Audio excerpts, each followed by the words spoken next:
Hello दोस्तों, welcome है आपका स्पेशल नॉलेज पी में। आज हम बात करेंगे कि पीपल वृक्ष की पूजा कैसे की जाती है, उसके नियम क्या हैं। क्योंकि हम सभी पीपल में जल तो डाल देते हैं, कई बार शाम को दिया भी जला देते हैं, लेकिन क्या वो हमारी पूजा पूरी है, संपूर्ण है या फिर अधूरी रह जाती है। आइए जानते हैं कि क्या हैं पीपल वृक्ष की पूजा के नियम। तो कई लोगों को इस बात का भ्रम होता है कि जो पीपल वृक्ष होता है उसकी पूजा सिर्फ शनि दोष के लिए की जाती है, लेकिन ऐसा नहीं है। शनि दोष के लिए ही पीपल वृक्ष की पूजा नहीं की जाती है, बल्कि हम लक्ष्मी प्राप्ति के लिए भी पीपल की पूजा कर सकते हैं। और साथ ही साथ अगर हमारे मन में कोई भी विशेष मनोकामना है, उसके लिए भी पीपल वृक्ष की पूजा की जाती है। कहते हैं कि पीपल में 36 करोड़ देवी देवताओं का वास माना जाता है, और भगवान श्री कृष्ण ने गीता में स्वयं कहा है कि वे वृक्षों में पीपल हैं, और गीता की कही हुई हर एक बात हमेशा सत्य होती है। जीवन में अगर आप गीता की बातों को उतारते हैं तो आपकी ज़िंदगी बहुत ही सुचारू ढंग से चलती है और मन भी बहुत एकाग्र रहता है। तो यथावत गीता में जो भी बातें लिखी होती हैं वो बिल्कुल सत्य मानी जाती हैं। तो भगवान कृष्ण का निवास पीपल वृक्ष में होता है, इसलिए अगर पीपल वृक्ष की हम पूजा करते हैं तो हमारे पास माता लक्ष्मी भी निवास करती हैं। लेकिन इससे पहले हम ये जानते हैं कि पीपल वृक्ष की पूजा किस विधि से करनी चाहिए। सबसे पहले तो ये जान लेते हैं कि जब हम पीपल सींचने जाते हैं तो हमें किस पात्र का इस्तेमाल करना चाहिए। दोस्तों, कई बार हम भगवान को जब जल चढ़ाते हैं तो अधिकतर तांबे के बर्तन में ही जल चढ़ाया जाता है। पूजा ज़्यादातर ताम्र पात्र से ही की जाती है, लेकिन जब हम पीपल में जल डालने जाते हैं तो हमें ताम्र पात्र का इस्तेमाल नहीं करना चाहिए, क्योंकि जो ताम्र होता है वो सूर्य की धातु है, और भगवान सूर्य की और शनि देव की कभी भी बनी नहीं। हालांकि वे पुत्र और पिता हैं, लेकिन फिर भी उन दोनों लोगों की कभी भी नहीं बनती है। तो हमें ताम्र पात्र का इस्तेमाल नहीं करना चाहिए।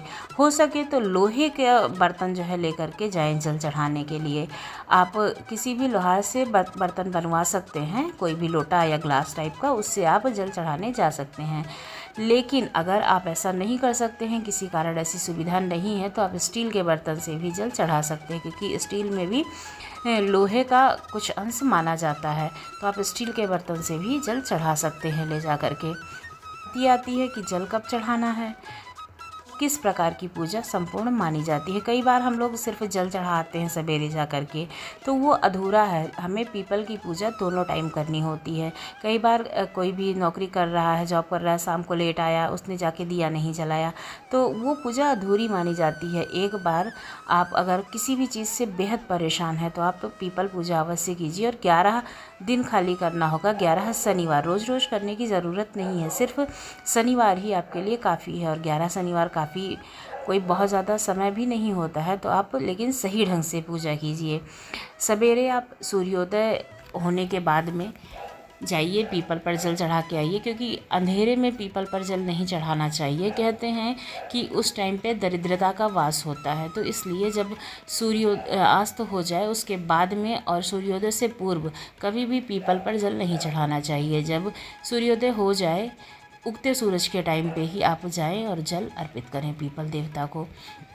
शनि दोष के लिए जल चढ़ा रहे हैं, आपके कुंडली में शनि की 7.5 है या फिर ढैया है, तो फिर आप उसमें तिल ज़रूर डालिए। तिल डाल करके जल पीपल पर अर्पित कीजिए। लेकिन अगर आप किसी और चीज़ के लिए पीपल की पूजा कर रहे हैं, लक्ष्मी प्राप्ति के लिए या फिर किसी और चीज़ के लिए, तो आपको तिल का उपयोग नहीं करना है। कोई भी मीठी चीज़ डाल करके पीपल को जल अर्पित कीजिए। साथ ही साथ तिलक लगाना कभी भी नहीं भूलना चाहिए। और एक बात का विशेष ध्यान रखना चाहिए, चाहे महिला हो या पुरुष हो, कभी भी सिंदूर का तिलक पीपल पर नहीं लगाया जाता है। हमेशा आप कुमकुम का तिलक कीजिए, क्योंकि जब भी किसी देवी देवता को हम जल सींचते हैं तो तिलक लगाना बहुत ही ज़रूरी होता है, क्योंकि वो उनका स्वागत का प्रतीक होता है। तो आप तिलक लगाइए, लेकिन कुमकुम का।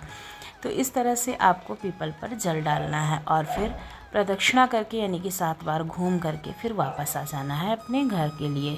फिर शाम के समय आपको वहाँ पर दीप प्रज्वलित करने के लिए ज़रूर जाना चाहिए। तो उसके लिए आपको क्या करना है, हो सके तो आप मिट्टी का बर्तन लीजिए। जैसे मिट्टी के दीपक आते हैं ना कुम्हार के यहाँ से, तो वहाँ से आप ले आइए। अगर ऐसा नहीं हो पाता है तो आप जो है आटे का बर्तन बना लीजिए दिया जलाने के लिए।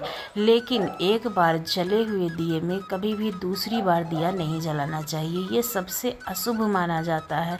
इससे आपके घर की जो लक्ष्मी होती हैं वो हमेशा के लिए चली जाती हैं। तो कभी भी अगर एक बार मिट्टी के बर्तन में दिया आपने जला दिया है तो उस बर्तन में दोबारा से दिया नहीं जलाइएगा। तो आपको मिट्टी का बर्तन ले कर के आना है और सरसों का तेल उसी से दिया जलाना है। अगर आपको सरसों का तेल नहीं है आपके पास किसी दिन, तो आप तिल के तेल का दिया भी जला सकते हैं, लेकिन सरसों का तेल बहुत ही उपयोगी माना जाता है। सरसों के तेल से छायादान करने की भी विधि है। अगर आप के ऊपर शनि की साढ़े साती है तो आप सरसों के तेल का छायादान भी कर सकते हैं। ये भी बहुत ही अच्छा उपाय होता है शनि की दोष से मुक्ति के लिए। वो शाम के समय सरसों के तेल को लेकर के जाना है और एक लंबी बत्ती का दीपक जलाना है। गोल बत्ती का दीपक नहीं जलाना है, लंबी बत्ती का दीपक जलाना है, चौमुखी चारों तरफ को बत्ती होनी चाहिए। और सरसों के तेल में उसमें थोड़ा सा ये तिल ज़रूर डाल दें। तिल बिना डाले दिया नहीं जलाया जाता है। तो चौमुखी दिया वहाँ पर जला दीजिए और फिर हाथ जोड़ करके आप अपनी प्रार्थना स्वीकार कीजिए। कोई भी आ जा रहा है, कोई भी वहाँ खड़ा है, उससे क्या फ़र्क पड़ता है। आप समझिए कि आप अपने भगवान से बात कर रहे हैं। आपके सामने साक्षात प्रभु खड़े हैं और आपके अंदर जो भी दुख दर्द है आप उनसे बात कीजिए, उनको अपनी बात कहिए आप कि मेरी तकलीफ़ दूर करो प्रभु, तो आपकी तकलीफ़ अवश्य ही दूर हो जाएगी। इस तरह से आपको जा कर के शाम के समय वहाँ पर दिया जलाना है और दिया जला करके आप भवन लेके इसके बाद वापस आ जाइए। तो ऐसा करने से आपकी कुंडली में अगर किसी भी तरह का शनि दोष है या फिर कोई भी तकलीफ़ है तो आपकी तकलीफ़ अवश्य ख़त्म हो जाएगी। कहते हैं कि शनि की साढ़े साती हर राशि पर आती है। ऐसा नहीं है कि किसी की राशि पर नहीं आती है, लेकिन किसी किसी की राशि पर आती है और तुरंत चली जाती है, उसको पता भी नहीं चलता है। शनि दोष का प्रभाव उस पर पड़ता है जिसने कभी दूसरों को दुख दिया हो, कष्ट दिया हो, उसी के ऊपर हमेशा शनि की साढ़े साती का प्रभाव पड़ता है ज़्यादा, नहीं तो ज़्यादा प्रभाव नहीं पड़ता है। इसलिए कभी भी ज़िंदगी में किसी को तकलीफ़ नहीं देनी चाहिए। ऐसे काम कभी नहीं करने चाहिए जिससे आपको कभी भी तकलीफ़ हो या फिर दूसरों को आप तकलीफ़ दें। जिस बात से आपके दिल में दर्द होगा उस बात से दूसरों को ज़रूर तकलीफ़ होगी, तो ऐसे शब्द का जो है उपयोग नहीं करना चाहिए। तो आपको कभी भी शनि की साढ़े साती का बुरा प्रभाव नहीं पड़ेगा, क्योंकि वो कर्म प्रधान देवता हैं। अगर आपने जो कर्म किया है जब उनका समय आता है तो उसका परिणाम आपको भुगतना ही पड़ता है। आज के लिए बस इतना ही। उम्मीद करती हूँ आपको वीडियो पसंद आया होगा। अगर आपको वीडियो पसंद आया तो चैनल को लाइक करें, शेयर करें, सब्सक्राइब करना बिल्कुल ना भूलें। Thank you.